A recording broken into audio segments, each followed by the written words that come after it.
Todas las instituciones y todas las costumbres son herencia de tradiciones anteriores. Indudablemente hay una gran parte en nuestros sentimientos, en nuestra capacidad de entender las relaciones humanas, que tenemos mucho de esa herencia.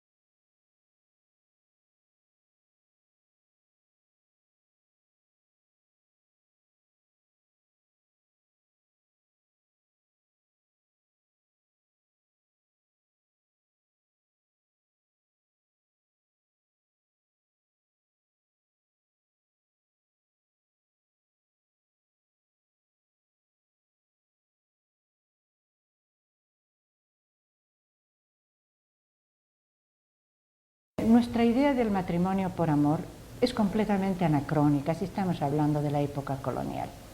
De hecho, la palabra amor siempre se identificaba con tendencias pecaminosas. El matrimonio era algo que organizaba la familia.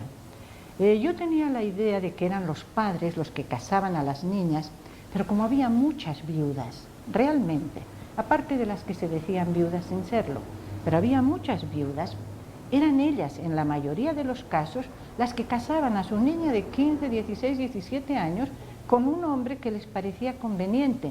Y así lo dicen en las escrituras notariales, porque he trabajado mucho en el archivo de notarías. No solamente hay cartas de dote, que son muy esclarecedoras, sino también capitulaciones matrimoniales, convenios, en los cuales, en vísperas de un matrimonio o el matrimonio acaba de realizarse, la familia de la novia, y la madre en muchos casos, hace un trato comercial con el yerno, que rara vez nos dicen la edad, pero si nos dicen que ha trabajado en la empresa de mi marido difunto durante 30 años con gran dedicación, él aporta su colaboración al negocio para casarse con mi hija de 15, que no está presente porque por su corta edad no tiene interés en estar en esta situación. Es decir, solo están negociando el matrimonio, nada más. ¿Para qué va a estar ella? No es asunto que a ella le interese. Si él llevaba 30 años trabajando en el negocio familiar, debía de ser un hombre de 50, y lo están casando con la niña de 15 para asegurar el buen éxito de la empresa familiar. Y quien firma por parte de ella es su madre y su hermano jesuita. Y claro, como él es jesuita, no puede llevar un negocio familiar. Así es como se organizaban los matrimonios entre las familias más acomodadas. Y si pensamos que en la gente sin bienes, sin riqueza, sin un apellido noble, las cosas eran muy diferentes, tampoco estamos tan acertados, porque entonces resulta que el padre herrero casaba a su hija con el oficial herrero, y el padre impresor casaba a su hija con el oficial impresor. Es decir, con demasiada frecuencia encontramos este tipo de relaciones, y en todo caso se trataría también de la proximidad, de la vecindad, porque lo más frecuente es que se casen los de la misma parroquia, o sea, los que pertenecen a la misma categoría, al mismo nivel social, los que han convivido. Poco más o menos lo que pasa ahora. Si hay algo que pueda considerarse común, es la complejidad. ¿Qué quiere decir esto? Que en un testamento o en una carta de libertad esclava nos encontramos con una familia que nos explica que en la familia viven, pongamos un ejemplo, la mujer que es viuda, pero tiene en su casa a los hijos que tuvo la primera esposa de su marido, pero la primera esposa murió y su marido también, y ella los tiene.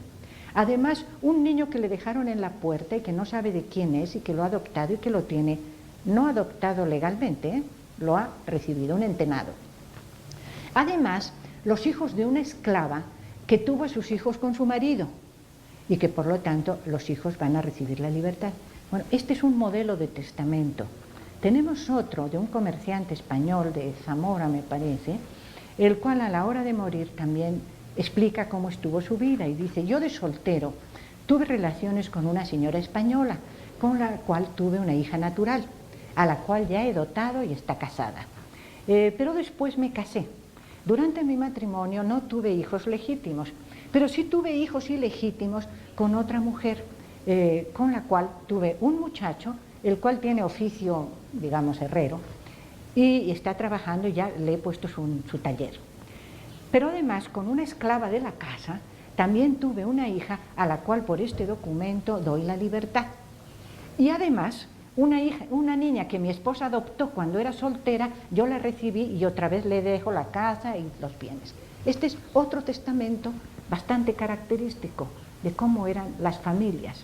Y si esto era en familias medianamente acomodadas, estamos hablando de gente que estaba dejando unos bienes por 1.000, 2.000, 3.000 pesos, no mucho más. Algo muy parecido sucedía en las familias más modestas, en las cuales cuando pasa el empadronador, yo estoy hablando de padrones de comulgantes, cuando pasa el empadronador de la iglesia y está registrando el nombre del cabeza de familia, su esposa, sus hijos, hay una cadena de gente que no se sabe quiénes son, que viven en la misma casa. Y como a mí lo que me interesa es la convivencia, son los hogares, los grupos domésticos, yo asumo que estos son los grupos que formaron los verdaderos lazos de solidaridad, los que formaron y consolidaron el verdadero modelo de familia. Estos en los cuales puede haber unas personas que primero dice fulano, su esposa, su hija, el marido de su hija, los nietos, y fulana de tal, y mengano de cual, y un sirviente y una esclava. ¿Y qué pasa con estos que están en medio, que no son sirvientes, no son esclavos, no son hijos?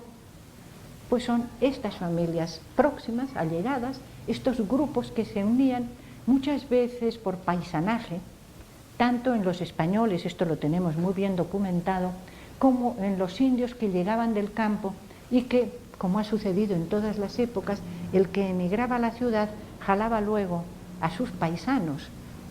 Las cartas muchas veces dicen: tengo un negocio, no quiero dejarlo de cualquier manera, que venga alguno de mis hijos, y si no algún sobrino, y si no alguien del pueblo, cualquiera quieren que venga y va a hacer familia. Esa es la complejidad que da su carácter peculiar a la familia novohispana.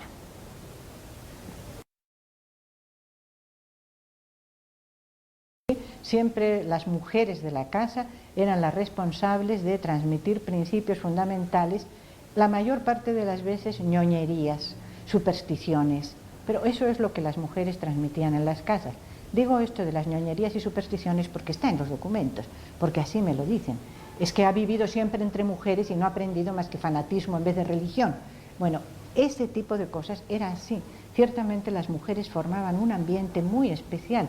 De hecho, ellas tenían su sala especial, el estrado. Las familias que podían tener 2 habitaciones o 3 habitaciones, la mujer tenía el estrado donde se reunía con sus amigas, sus parientas y los niños de la casa. También por esa razón encontramos muy pocas o ninguna silla. Se sentaban en cojines o se sentaban en taburetes, porque tenían que estar a la altura de los niños y a la altura de sus costuras también. Y al lado, más bien a la entrada de la casa, había la sala de sillas. En la sala de sillas el señor recibía para cuestiones de negocios o para cualquier asunto las visitas formales, de modo que eran 2 espacios diferentes, el espacio femenino y el espacio masculino.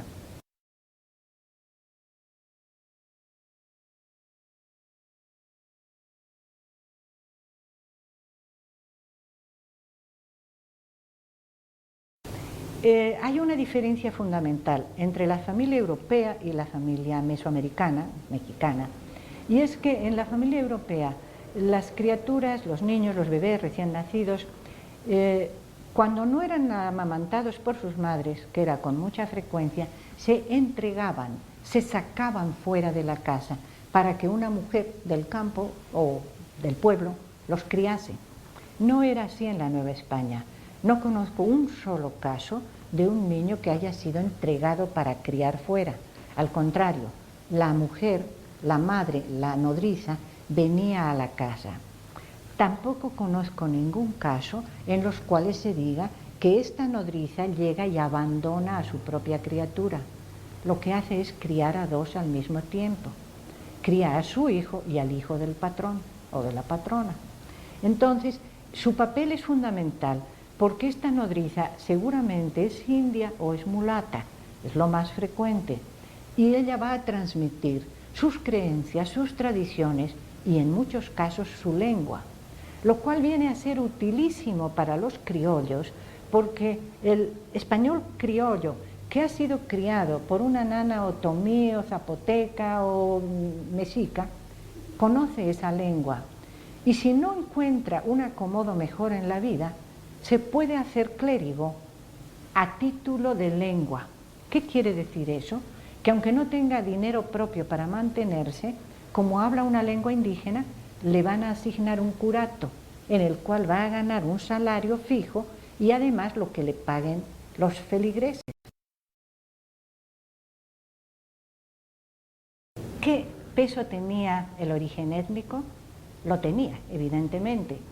Por eso los libros parroquiales hablan de castas, registro de castas, pero no era ni remotamente una sociedad de castas, como es la de la India, por ejemplo. No, lo que los sociólogos entienden por una sociedad de castas es una división, una estratificación. No había tal cosa. Había cuestiones de prestigio, de calidad, no raciales, por favor, raciales no, eran calidades. Eso es un concepto muy, muy importante, porque la calidad no solamente se refiere al origen étnico, se refiere también a la situación social, al reconocimiento dentro de la comunidad, al prestigio dentro de un oficio o una profesión, a la legitimidad o ilegitimidad.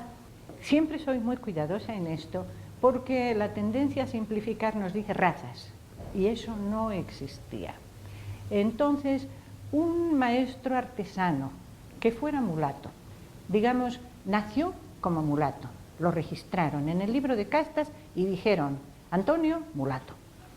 Pero luego resulta ser un artesano muy hábil, muy reconocido, lo contratan las familias más nobles y se casa con una mujer mestiza o castiza que ya tiene algo de sangre española. Entonces, en ese momento, ya no lo van a poner en el libro de castas, ya va a pasar al libro de matrimonios casado con española. Ella no baja de categoría, él sube de categoría. De manera que luego, a la hora de morir, en su registro de defunción aparecerá Antonio Español. En cuanto a los españoles, ciertamente, no fueron muchos los que se casaron con indias, bastantes.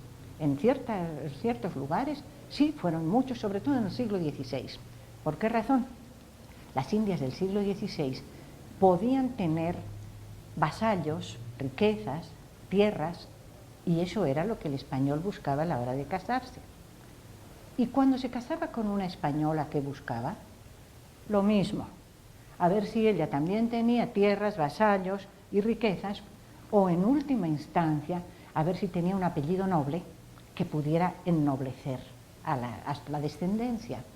Les hablo de esto después de haber consultado muchos miles de registros de matrimonios en las parroquias del centro de la Ciudad de México. Otra observación, lo que yo les diga de la Ciudad de México no tiene nada que ver con lo que estaba sucediendo al mismo tiempo en sociedades rurales, en pueblos, en comunidades, incluso en reales mineros. Los reales mineros tenían una conformación social diferente.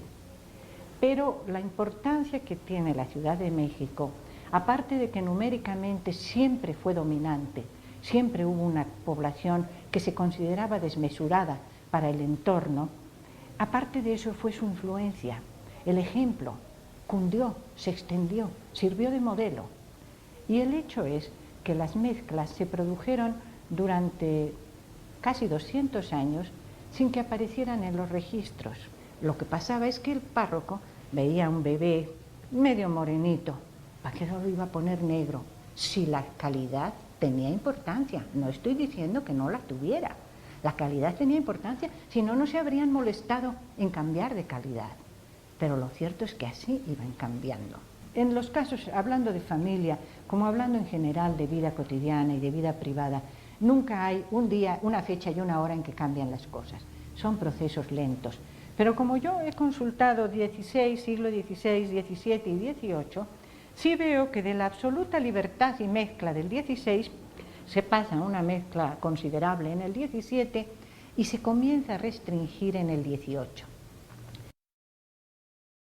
A finales del siglo XVIII ya comenzó a preocuparles mucho a los españoles el que se acreditase su superioridad, su hegemonía, su privilegio. Pero esa superioridad la habían perdido hacía mucho, porque las mezclas se venían produciendo desde hacía mucho tiempo.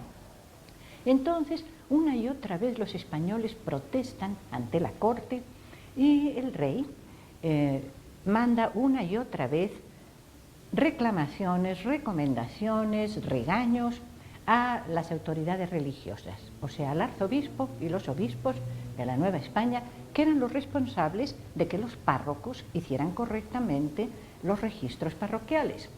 Entonces, cansado de tantas reclamaciones, en el año de 1817, el arzobispo Fonte responde: hemos recibido muchas reclamaciones acerca de los errores y confusiones en el registro de calidades.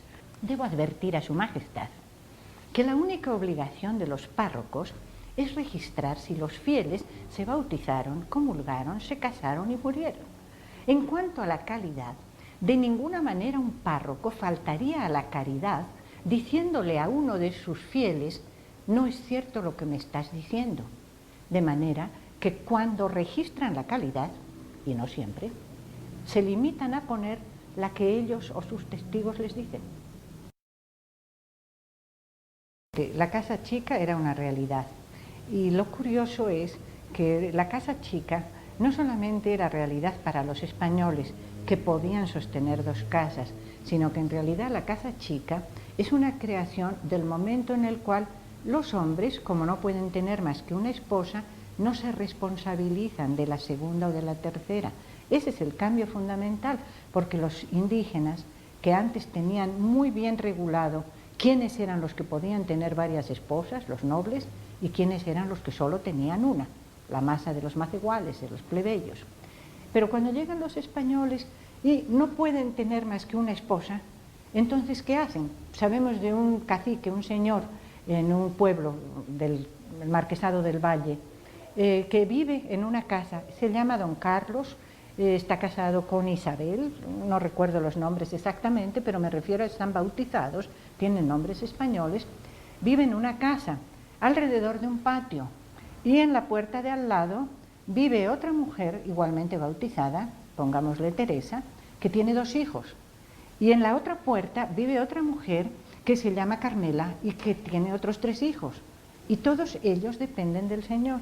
Es decir, el señor bautizado no puede reconocer más que una esposa, pero este es un caso de señor que todavía sigue manteniendo a sus otras mujeres y a sus hijos, ya no las llama esposas. Y este es un caso excepcional y yo diría admirable, porque la mayoría lo que hace es decir: pues si no puedo tener más que una, las otras que se mantengan solas, hay que se las arreglen. Eso era lo que se estaba produciendo en todos los grupos sociales. Los casos de hijos ilegítimos, que es por donde yo puedo saber cuántas uniones irregulares había en proporción con las uniones canónicas, porque yo tengo los matrimonios, pero los que no se casaban, esos no los tengo. Sin embargo, sí tengo los bautizos, y cuando en el bautizo se decía hijo de fulano y fulana, es hijo legítimo, ya sé que pertenecen a un matrimonio. La ilegitimidad, en promedio, en estos años del siglo XVII, en la Ciudad de México, lo tengo que recordar porque el campo era diferente, la ilegitimidad era en promedio 45% de la población. Ustedes me dirán si con una ilegitimidad así se puede hablar de que los ilegítimos eran marginados, rechazados, si era la mitad de la población. Entonces, de lo que estamos hablando es de que el matrimonio, no solamente entre la población de casta, sino entre la población española, no era una necesidad. Se recurría al matrimonio en los casos de familias distinguidas, cuando había una gran herencia, cuando había un título de hidalguía, Entonces les preocupaba el matrimonio. Para la inmensa masa de la población no era relevante. Cambian las cosas en el siglo XVIII. En el siglo XVIII bajan los índices de ilegitimidad hasta la mitad aproximadamente, 20, 22, 24. Y hay un acontecimiento para el cual sí le puedo dar fecha, 1774, cuando se funda la primera casa de expósitos en México, porque hasta ese momento había niños abandonados, por supuesto, pero los abandonaban en la puerta de un convento y las monjas se volvían locas con la criatura, o las abandonaban en la puerta de una familia acomodada que los cuidaba, o en la puerta de un taller, de un obrero que los tenía como aprendices. Es decir, hasta ese momento no había existido en la Ciudad de México, la ciudad más populosa del virreinato, para esas fechas tenía casi 100.000 habitantes, y por primera vez se funda una casa de expósitos.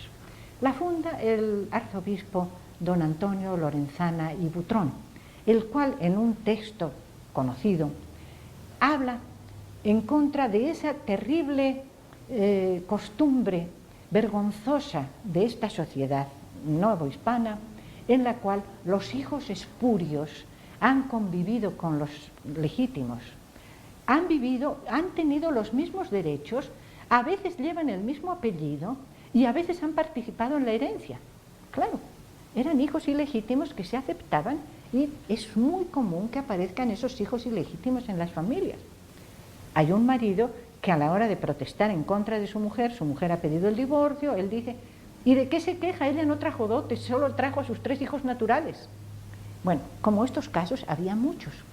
Entonces, en ese momento, al arzobispo Lorenzana y Butrón le parece terrible esa costumbre de que al niño lo dejen en la casa de una familia muy noble y muy acomodada, en la cual la niña ha estado enferma durante 9 meses, la niña se cura, la criatura aparece en la puerta, lo recogen y así es recibido. No todos tenían tan buena suerte, pero el hecho de que las familias acogieran a un hijo de un sobrino, de un primo, de un hermano o del señor de la casa con mucha frecuencia, eso había sido lo normal hasta ese momento. La casa de expósitos empieza a funcionar precisamente, como lo dice Lorenzana y Butrón, para que no se siga esa mezcla, que es una corrupción, que estén mezclados los legítimos con los ilegítimos. Y además les piden a los párrocos, que no obedecieron, que pongan libros separados para el bautizo de los legítimos y de los ilegítimos. Ahora estamos dando más importancia a la legitimidad que a la calidad. ¿Qué significa esto? Que cada vez la sociedad se está haciendo más exigente, más restrictiva, más cuidadosa de la legitimidad. Lo que antes no se había tomado en cuenta, ahora cada vez más se está checando, revisando y controlando por un afán de segregación, de separación, porque llega el momento en el cual hay protestas que dicen, pero ¿por qué no dan los reyes o por qué no se dictan normas para que los indios y las castas se vistan de otra manera y vivan en ciertos lugares? Porque ahora se mezclan todos. Esa era la realidad. Se mezclaban, no había manera, querían separarlos de alguna manera, ya no había manera de separarlos, ya eran mexicanos, ya no eran españoles e indios.